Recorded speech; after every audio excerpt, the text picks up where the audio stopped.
and you're going to be in the Italian army for Mussolini, okay, no? But doing that, you're not going to the war on the first line. You'll be used as to escort patrol for the food for the population from the north down further south to Spezia, Florence, because those people need food. Right. So this is what I did. So though you were, that was your, if you got into the Italian army, you wouldn't be on the front line. No, I never did the front line. Yeah. So I was in the army. Just George, help me out there. Timeline. What year was that when you joined the Italian army?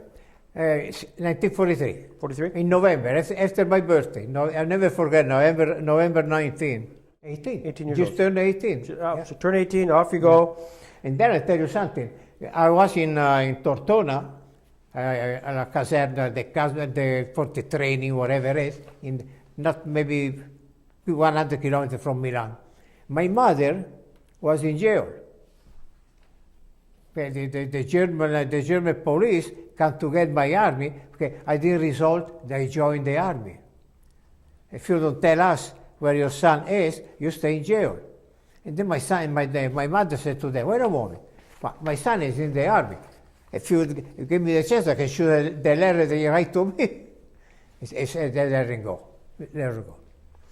So just again for the camera, at that time when you joined, Mussolini's government had already fallen. Oh yeah.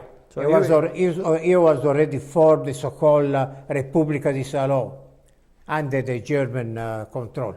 So now you're in an area of Italy where it's still German occupation. Oh yes. And the Germans basically encouraged you to become part of the Italian army, which the Germans were controlling that area. Yeah, but then don't trust us too much. Yeah.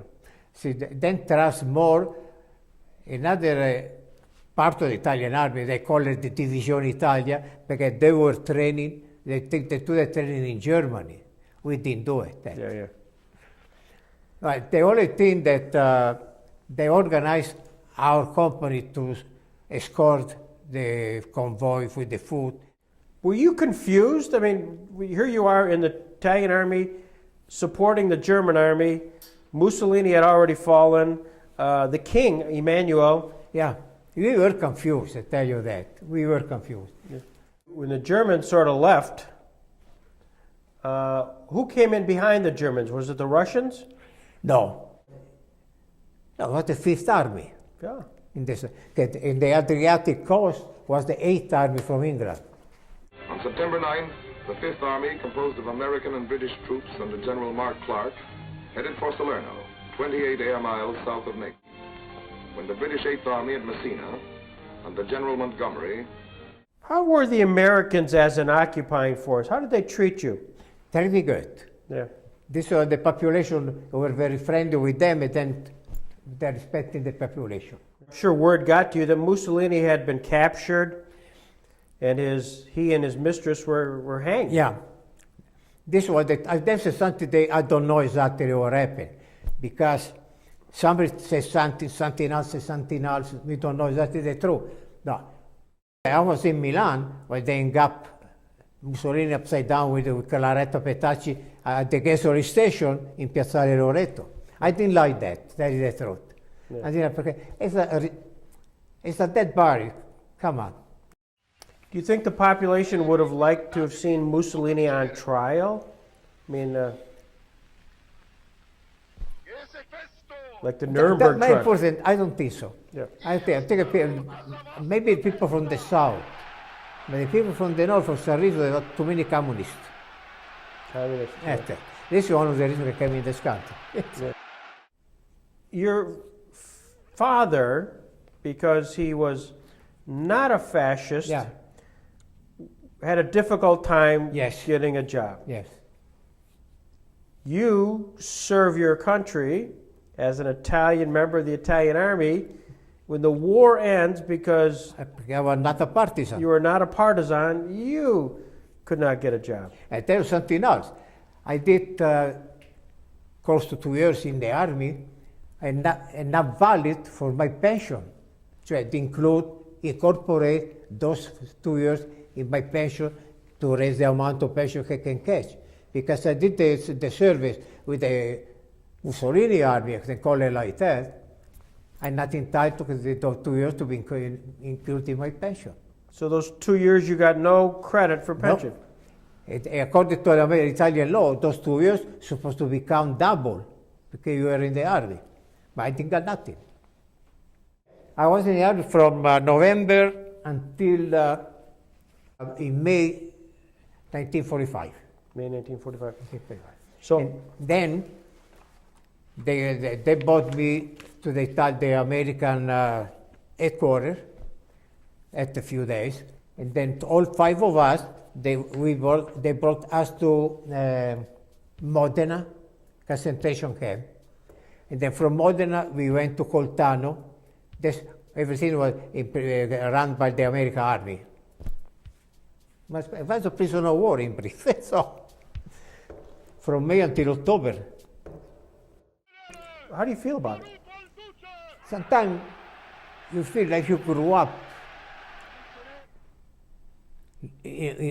Something tell you got to do this, it's it. And this is true. In those days, under Mussolini, when you were young like that, you got to do what he tell you. I don't let my son grow up in a dictatorship. Your mind, you cannot do what your mind suggests to do. You got to do what they want to do. You notice now happening in China, happening in Russia. Yeah, they say Russia is not coming. Russia, they got the Putin now. They run the country the way they want. So it's like your mind, the condition. What no, like not brainwashing. But you grow up like that. During the war, especially if you're a soldier, you see something unbelievable. They happen to the population, to the family, you know. Your heart becomes so narrow to see something like that. How did the Germans treat the Italian people after the Mussolini surrendered? The German, you got to think about that. The German army, the Wehrmacht, or they call it, they were not too bad. The SS was the guy. The SS. Oh. They were very, very bad, really. So when did you come to the country? When was? I come in January 1967. 1967. In January, yeah. In my heart, I feel sorry for the people that lost member of the family during the war. This country, all the people all over the world, not only the Italian. I feel sorry for them. A lot of family lost the son, some people lost their husband. Let me feel sorry for that. Mm-hmm. Well, this is great, George. Thank you. I appreciate you invite me for that anyway.